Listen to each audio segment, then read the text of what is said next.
Thank you all. That was amazing. Tie my shoe real quick. That could be bad. Thank you, Julie, for working with those kids, the parents for bringing them. It's a joy, however it goes. I think, isn't it? Such a joy. And I make fun of the whole Disney thing, Callie. I know you worked there, yeah? Didn't you work there for a year? Yeah, you worked there. I think Harriman's, you both worked there. Christmas and Disney, when you see it through the eyes of children, it's a whole different experience. The rides at Disney are not big and scary enough for me. I'm used to Cedar Point in Ohio. I want big, scary. I want loops and corkscrews and everything else. Yeah, not going to get that at Disney.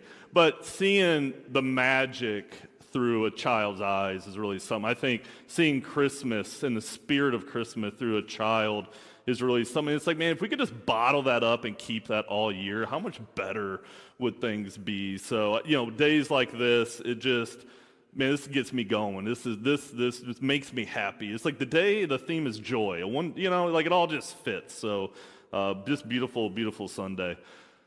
So we're going to make a little shift from joy into what do you fear, which is the theme for Advent. Kind of a different Advent theme, but I think as we approach the new year, there may be things we're holding on to, things that we're gripping a little bit tightly, things we're concerned about, unknown futures, what's going on in our lives, what's going on in the world, and that just kind of has us, kind of fearful. And so, as we think about this, as I was preparing this sermon today, my first question I had was, do you ever feel like you don't know what you're doing? Like in anything that you ever do. Do you ever feel like, I am faking this the best that I can, right? I don't have a clue what I'm doing. Maybe it's the first day at a new job, right? You're excited. I can't wait. And you walk in, you're like, God, I hope I didn't sign up for something I can't do. Like, I am nervous. I don't know anybody. Will they like me? Did I want to take this big step, but maybe it's beyond me, and we're nervous and we're scared. Get that. Parenting. Yeah. I apologized to my firstborn years ago. I am so sorry for how I was as a dad at times. It was my first time. I'm trying to figure it out, and I failed at times, and I'm sorry. And he's like, it's no big deal, but it's like you feel like at times as a parent, like I have no idea. I had my first child at 20, I don't know what to do. I can't even go buy alcohol, and I got to care for a life. What? I don't care how many books we read. You just don't know until you get there, and it's constantly nerve-wracking. I think church, for me, starting at a new church, every church is different. Every congregation is different. There's new firsts. I got to know new people. I got to learn new things. I got to see the rhythm of the church. Will the church like me? Will they get mad at me if I preach this? Will people be upset over that? Or, am I making this right decision? It's hard. You got to understand. It takes time. You got to get the context of the feel. It's nerve-wracking. We want to do good, but what do I do? I don't really even know what I'm doing as a minister. I know that probably doesn't give you a whole, make you feel comfortable. I don't. I have no idea. They teach us theology and Bible, but they don't teach us administration. They don't teach us pastoral care. You think they teach us pastoral care? They don't teach us pastoral care. Very small, very tiny bits. We do a lot of this through trial and error. There's, the pandemic changed a lot of things, and we're learning a lot of new things, and a lot of the things are first, and we're failing epically, but we're trying. Aren't we all just trying to do our best, dang it all? So how do we know what to do? What do we do when we're scared and a little fearful of new beginnings? Doubt creeps in. We start to doubt ourselves. We wonder if we can handle it. And then usually we'll make some excuses to try to get out of it if we have that ability, right? I think when we ask people each year to do leadership, and let me preface this. There are absolutely moments where you should not serve, right? If you need a break, if health is an issue, if there's stuff going on in your life, there's no judgment for me if somebody tells me no. But I think sometimes we have to be honest. Are we saying no because we really can't do it this year? Or are we saying no because I don't know if I can do this? Like, you're asking me to be an elder? What's an elder do? What did they do? You want me to go talk to people and like care for people when they're like not feeling good? Like, I don't really know how to do that, or be a moderator and lead in that way. Or what's a deacon do again? Or you want me to lead a team? I've never led a team. What do I know about outreach? Like, it can be nerve-wracking. It makes us say no, I don't know. We have doubt. And I hear from some people who will say, I'm not good enough. I'm not a good enough person. Baloney. You are too, right? We're all a little broken. We all make mistakes. We all have that. That's fine, right? But you are absolutely good enough and called to serve. And if it's been placed on our hearts, we've been thinking about you. We ask you for a reason. We believe in you, right? And sometimes that's enough to help us to overcome that fear and take that leap. Sometimes, we do have too much doubt, or we're too nervous. And it's really hard for us to say yes to things in our lives, or to face this unknown future that we have. And maybe you're somebody who's got it all figured out. Good for you. Good for you if you have it all figured out. And I do think, though, the longer you're at something, life or parenting or a minister or your job that you're at, or wherever you're at in relationships, you get more confident, you get faster at it, you get more efficient, you get better at it, but it takes time. You got to really push through some stuff. My youngest kid's getting ready to do sales. Oh, buddy. Oh, man, I did that too.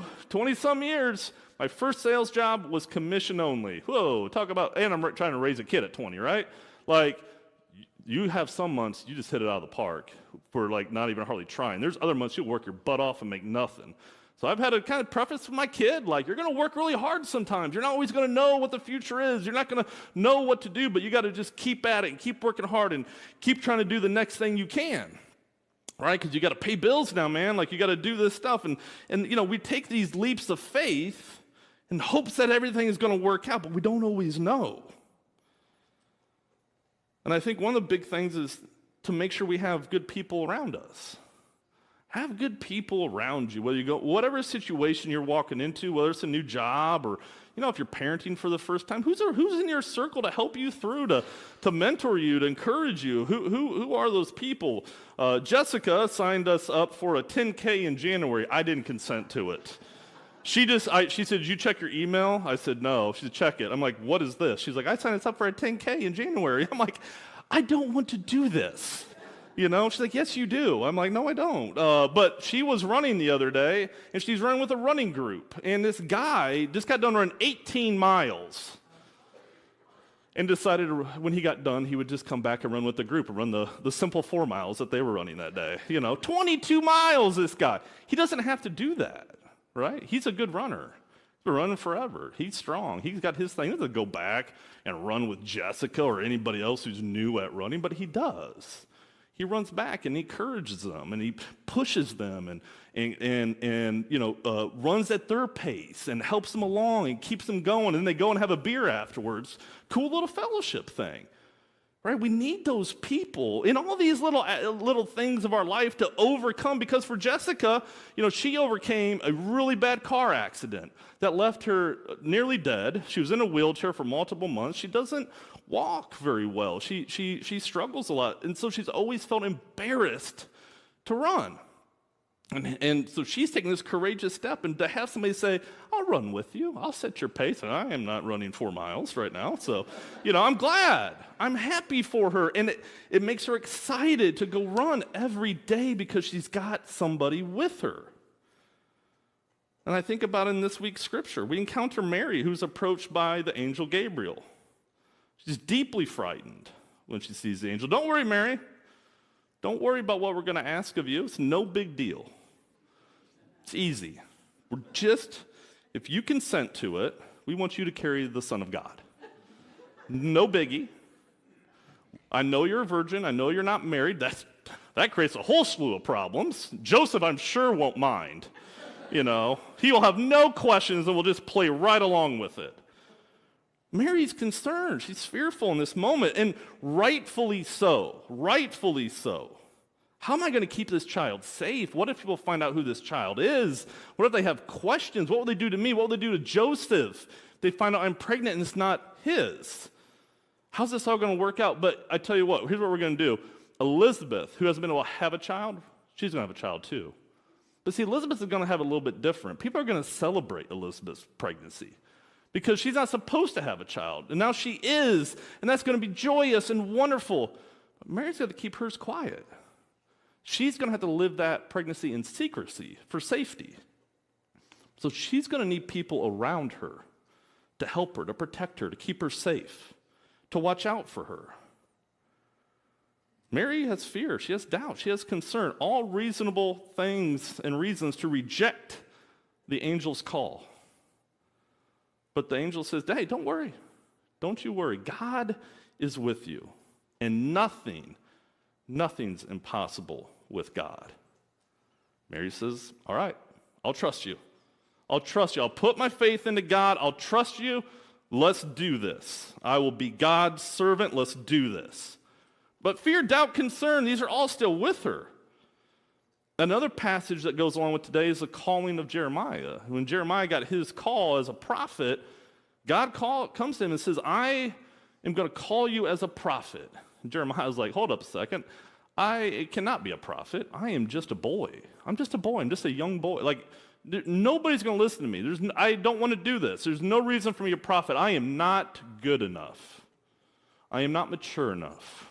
That's fair, right? I don't have the note. God says, listen, I've been thinking about you long before you were ever born. I've been thinking about you forever. I'm calling you as a prophet. You are going to do this.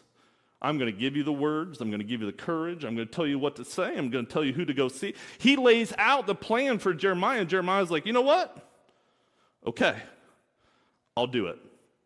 I'll do it. And God says one of the best things that I think is great for all of us, no matter where we're at in our life, but especially for younger people.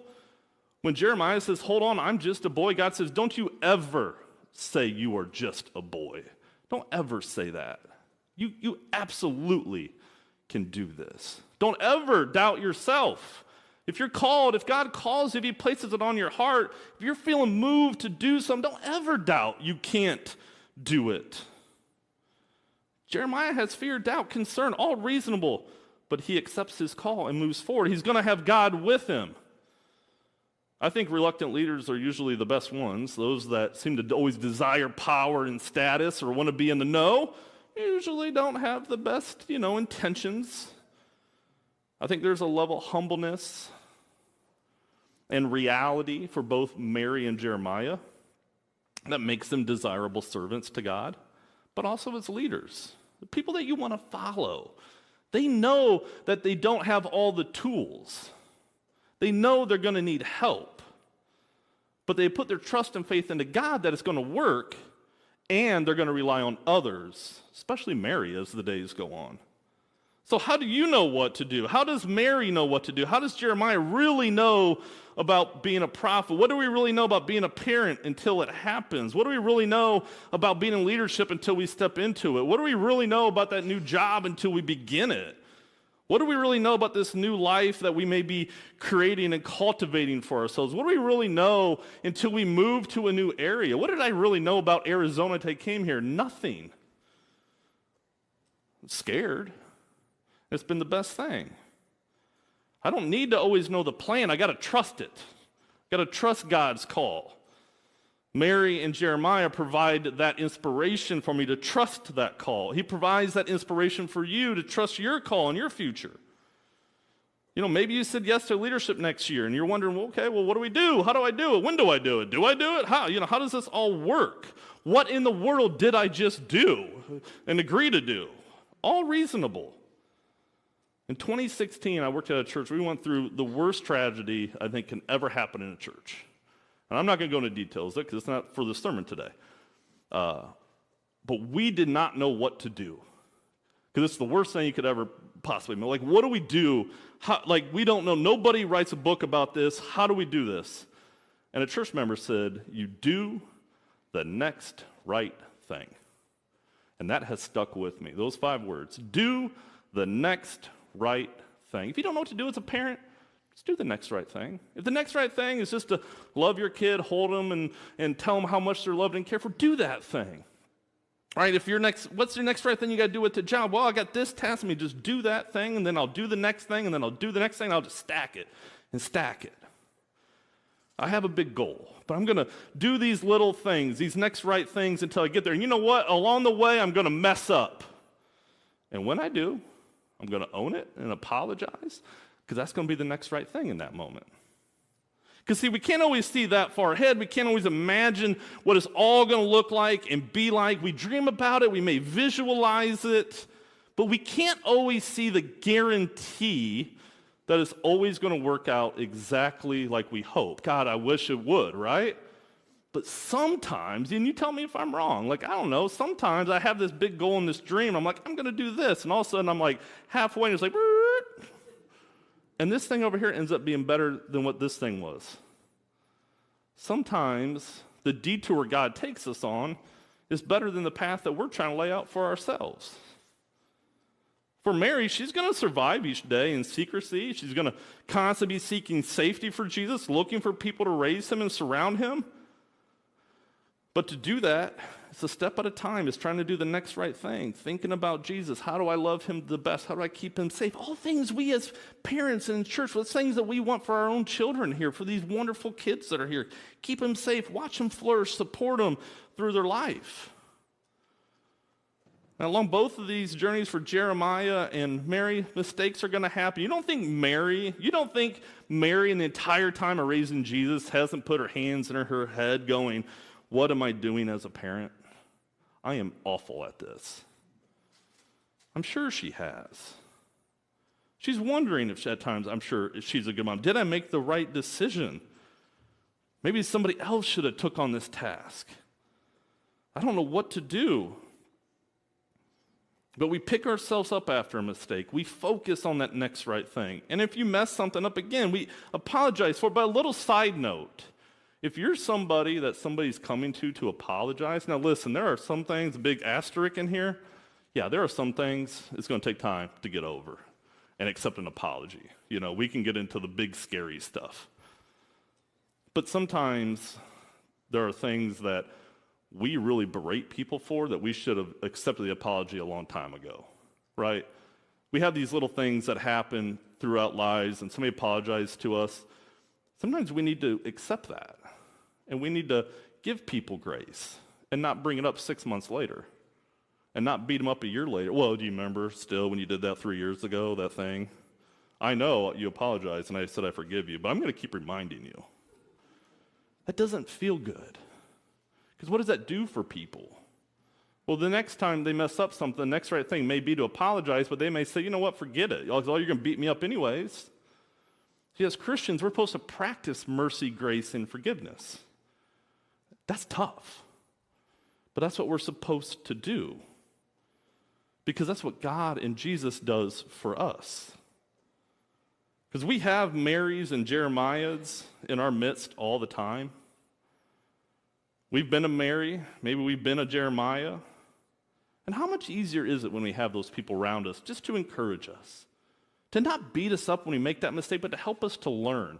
I'm already preparing a savings account for my child when he calls and goes, hey, Dad, I didn't make that much money this month. Can I get some help? Because that's going to come. I did it. When you're commission only and you're trying to make it and you're trying to grind out a paycheck, you're trying to build a life for yourself at 20 years of age, which he is right now, he's going to make some mistakes. Maybe this job's a mistake. I don't know. I know I did it, so go for it.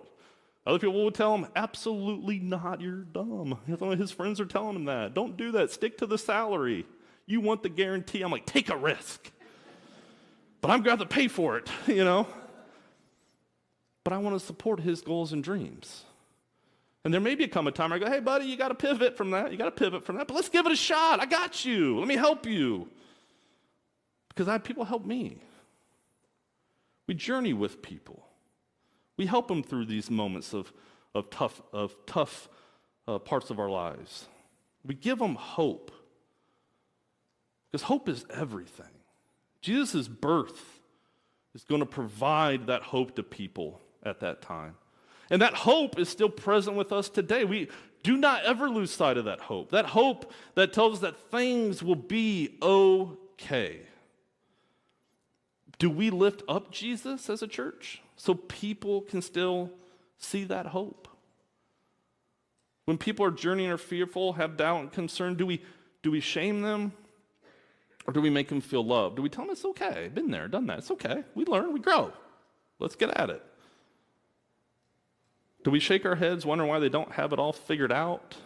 Why they aren't perfect? Man, embrace imperfections. If you were looking for a perfect little Christmas, they sing in the right key and all that wasn't going to happen this morning. Thank God it didn't. Thank God it didn't. This is the best. That's the best. It makes the best stories. It's the best time when it just is a mess sometimes and it's just fun and we're joyful and Devin and Marlo are dancing around in circles back. It's the best. It's joy. It's what we need to do. Be more like children. It's what Jesus calls us to do. This season can make us feel like children again. Hope. So powerful. But I think through God, through His love, and through Jesus, they give us that hope. That our mistakes, our doubts, our fears, and our concerns, that they're still with us. And if they're with us, and we are to reflect them, why would we not be with others? I think there's a peace that comes with knowing God is with you, that others are with you, right? You can move a little more courageously in taking that chance because you know what? People will have my back. You can approach all your circumstances with maybe more joy and less fear because of it. Less fear, not absence of fear, but less fear. Right? These are the themes of Advent: joy, love, peace, hope. And if you don't ever know what to do, what the next right thing to do is, love. Just love. If you don't know, just love. You never go wrong in that. Whatever that looks like in that moment, just love. So folks, I know during this time of year, we want it all perfect. The perfect tree, the perfect meals, the perfect gifts, the perfect everything. The world makes us feel like everything has to be perfect, has to be this, has to be social media, worthy, and has to have this certain aesthetic. No, it doesn't. The heck, the church can make us feel that way, can choke us to death at times to be perfect, a standard that nobody can live up to. We don't need to try to do that. Live into imperfections. Give grace to yourself and to others. Embrace those imperfections. Those are the moments that make the best stories. Focus on doing the next right thing. Focus on love. Focus on peace. Focus on joy. Focus on hope. And when all else fails, when everything else you don't know what to do, just simply love. And soon hope is going to arrive. It's going to arrive in the form of a baby. A child always gives us hope. It gives everybody hope. Children inspire us in so many ways. They do it in this space and beyond. We see hope for a future. We see a light amidst the darkness in our children. So just remember to love and remember that God is with you always. Amen.